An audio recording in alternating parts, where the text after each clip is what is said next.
Retomamos la narración Condados catalanes Ermesinda de Carcasona. En 1035 falleció Berenguer Ramón y repartió sus territorios entre sus hijos. Al primogénito, Ramón Berenguer, los condados de Gerona y Barcelona.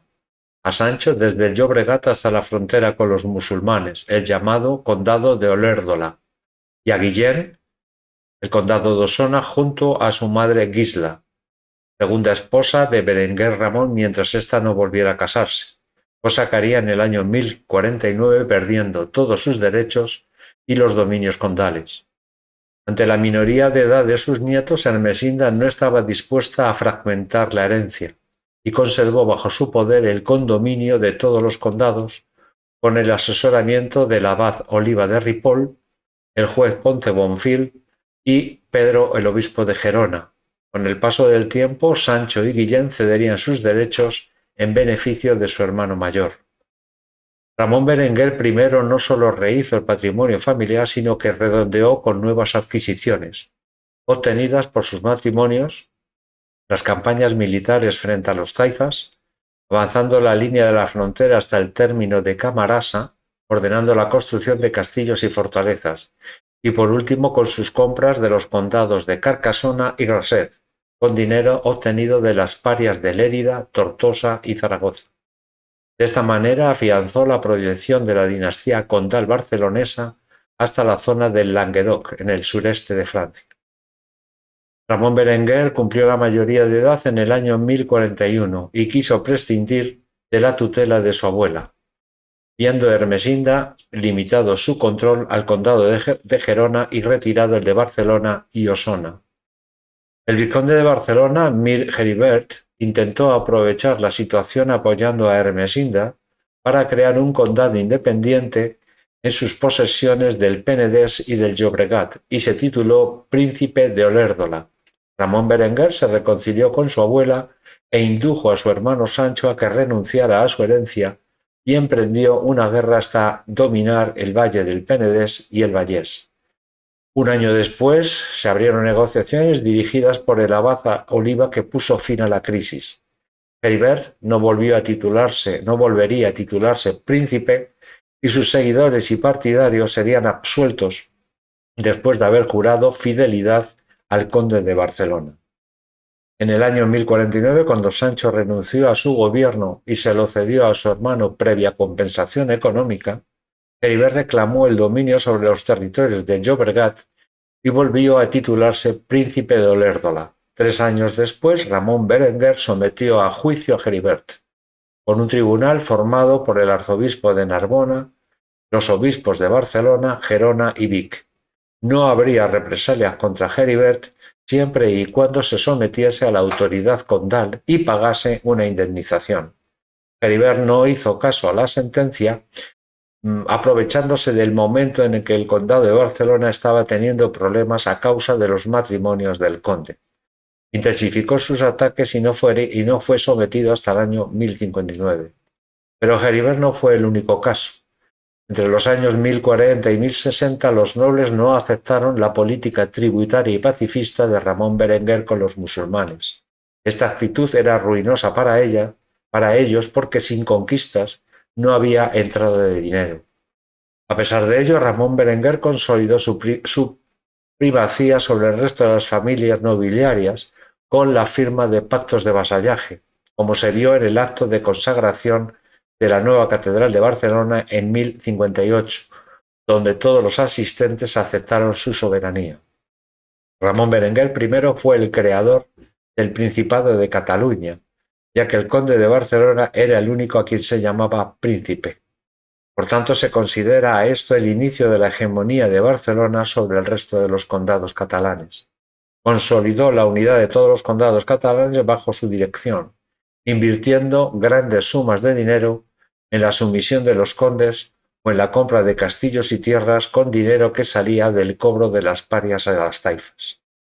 Se organizó siguiendo el modelo de la Europa occidental, persistencia del régimen feudal y reducción del campesinado a servidumbre adscrita a la tierra. En comparación con el resto de la península, la sociedad catalana aparecía muy atrasada en las libertades de campesinos y no había aparecido el ascenso de la burguesía. En el año 1058, con motivo de la consagración de la nueva Catedral de Barcelona, se aprobó el ordenamiento de las costumbres jurídicas del Condado de Barcelona, llamado usaches, usos.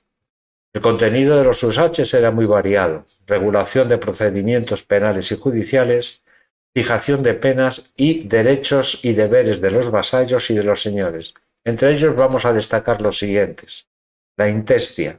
La intestia era el derecho del señor a quedarse con parte de los bienes del campesino que muriera sin testar. La cugucia, el derecho del señor a confiscar la mitad de los bienes de una mujer adúltera. La exorquia, el derecho del señor a tener parte de la herencia del campesino que moría sin hijos.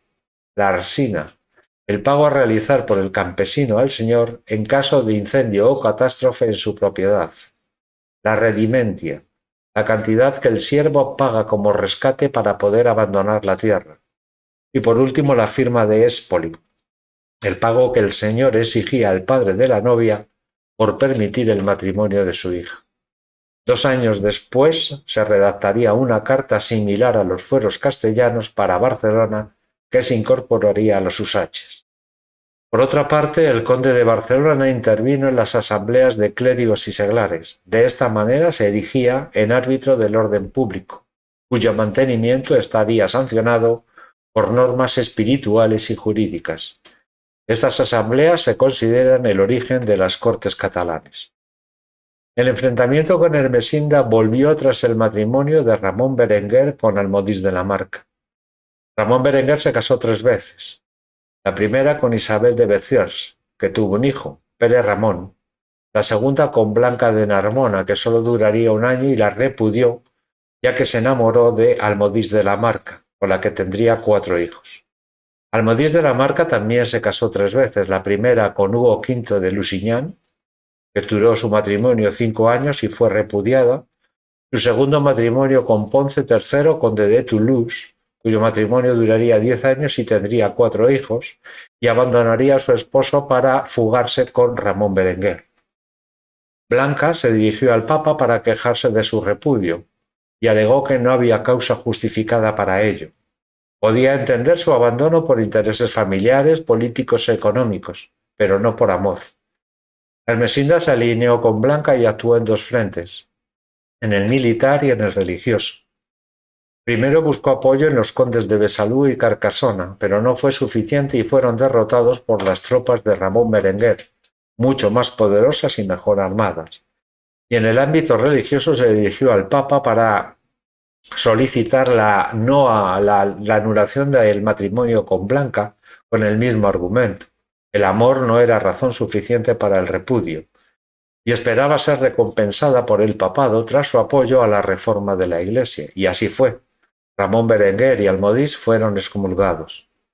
La importancia de la excomunión era que conllevaba a sus vasallos que fueran eximidos de todos sus juramentos de fidelidad, sus obligaciones feudales y económicas. Pero Ramón Berenguer y Almodís de la Marca no se quedaron quietos y solicitaron al Papa la anulación de sus matrimonios. Lógicamente no alegaron que estaban enamorados, ya que la Iglesia no se lo iba a conceder por este motivo, sino que alegaron consanguinidad. Al demostrarse la misma, el Papa anuló ambos matrimonios. Pero lo que atrajo más al Papa a su cambio de opinión fueron los numerosos regalos y la promesa de que el Condado de Barcelona se pondría bajo el poder de la Santa Sede. Por otra parte, hicieron las paces con Ermesinda, a la que entregaron 1000 onzas de oro que ella invertiría para acabar la Catedral de Gerona. Y Blanca se quedó sin nada. Después del largo y espinoso proceso con enfrentamientos con distintos elementos eclesiásticos, en el 1056 Ramón Berenguer y Almodís se casaron en Barcelona. Como regalo de bodas, Almodís recibió importantes feudos, aquellos que habían pertenecido a Ermesinda, que iría incrementando con donaciones y cobro de las parias de las taifas, convirtiéndose en una importante señora feudal de Cataluña y colaboradora activa en el reforzamiento del poder de su marido. Almodís como condesa se comportó igual que Ermesinda. Cuidaba más de los intereses de la familia condal y del propio condado que de los intereses individuales de los miembros de su familia, exceptuando sus hijos. Siguió una doble política, incrementando sus territorios por el sur de Francia, por la zona del Languedoc, con los hijos habidos en su segundo matrimonio, y por otra parte ganándose a la nobleza para mantener una cordial amistad con las taifas de Denia y Tortosa. Tuvieron 4 hijos, entre ellos los gemelos Berenguer Ramón y Ramón Berenguer, que serían los herederos del condado. Sin embargo, los derechos pertenecían a Pere Ramón, fruto del primer matrimonio de Ramón Berenguer I, pero este cambió la norma, de que heredara el primogénito por presión de Almodís o simplemente por complacerla. Pere Ramón se tomó su venganza asesinando a Almodís de la Marca en octubre de 1071. Fue desposeído de todos sus derechos sucesorios y el Papa Gregorio VII lo condenó a exilio. Le sometió a una pena de 24 años de penitencia, en los 12 primeros años excomulgado. Se le impusieron largos periodos de ayuno, de encarcelamiento, de rezo de día y noche y otras penitencias. Además, se le prohibió portar armas, salvo en caso de extrema necesidad o lucha contra el infiel. Y por último, se le impuso la peregrinación a Jerusalén. Moriría en uno de los enfrentamientos frente a los musulmanes, pero no sabemos la fecha. Ramón Berenguer I vivió 5 años después del asesinato de su esposa Almodís. Siguió una política de adquisiciones matrimoniales e impuso la colonización de la cuenca de Barberá, la Baja Segarra y el campo de Tarragona. Y en su testamento todas sus propiedades, derechos y parias pasaban a partes iguales a sus gemelos. A su hija Sancha, en estos momentos soltera, le dio 1000 mancusos de oro y los derechos sucesorios en caso de que sus hermanos murieran sin descendencia. La cogobernanza de los gemelos acabará mal, como veremos en los próximos vídeos.